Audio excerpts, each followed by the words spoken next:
I've been crying. Oh, oh, oh.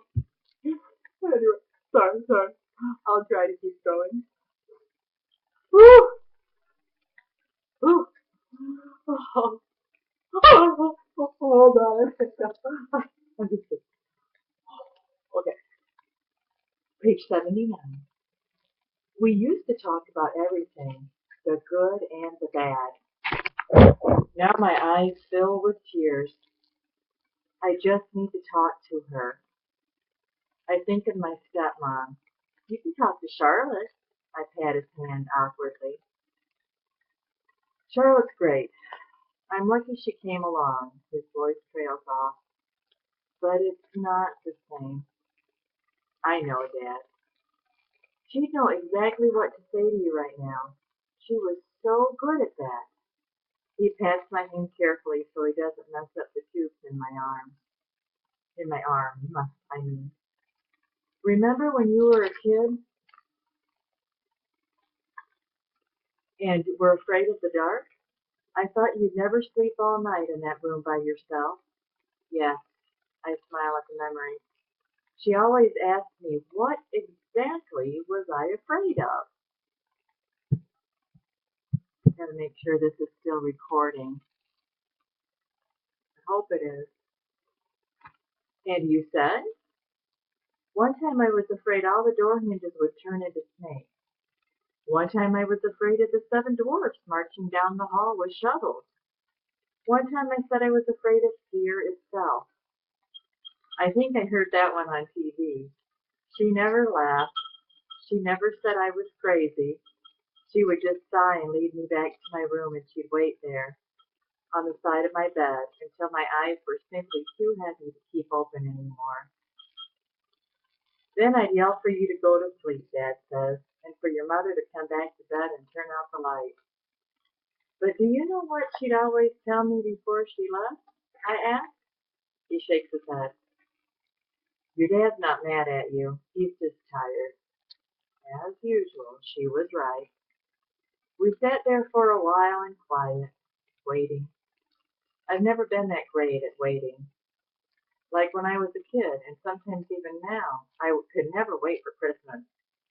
When my mom would leave for the grocery store, I would go under the Christmas tree and carefully unwrap the end of each of my presents, just far enough to figure out what was inside. Then I'd wrap them back up again before Mom got back.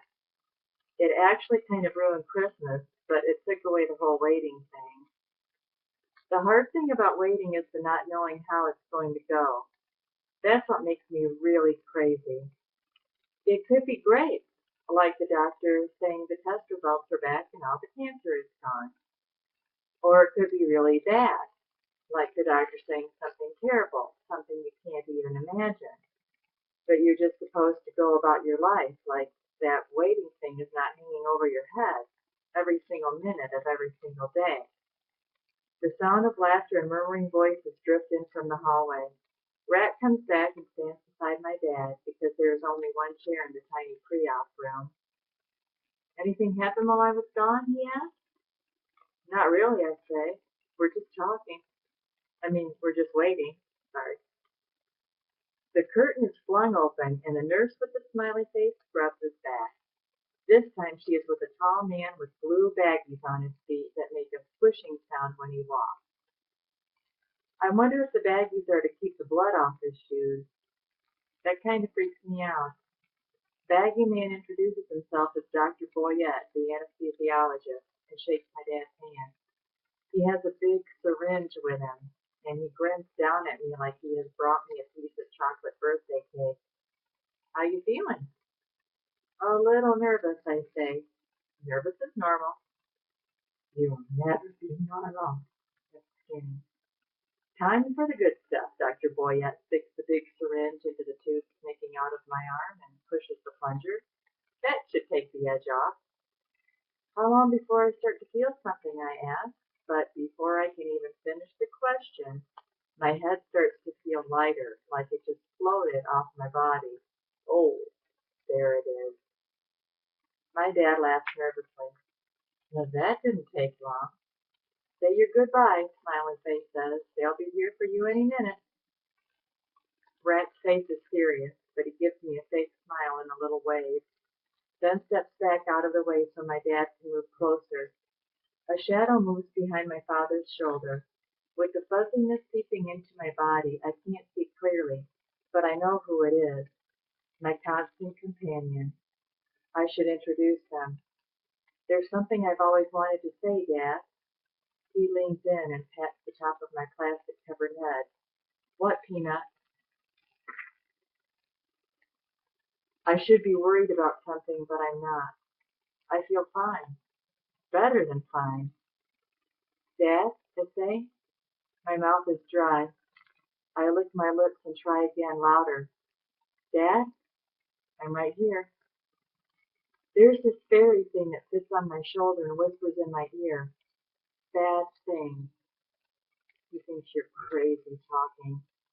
Another giant blue-robed figure comes around the curtain. You ready to go? He asks. I had to tell my dad something. Tell him quick. The operating room is waiting. He unlocks the brakes on the hospital bed.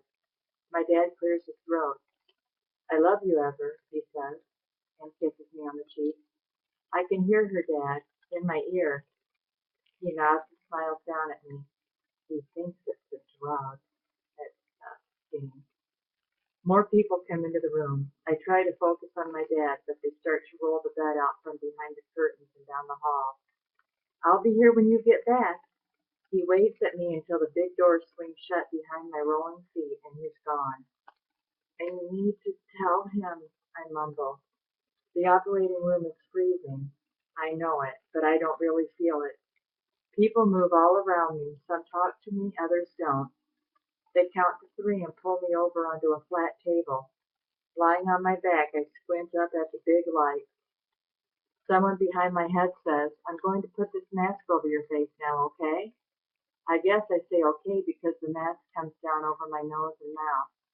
Now count backward from 100, the voice behind my head continues. Obediently, I start to count.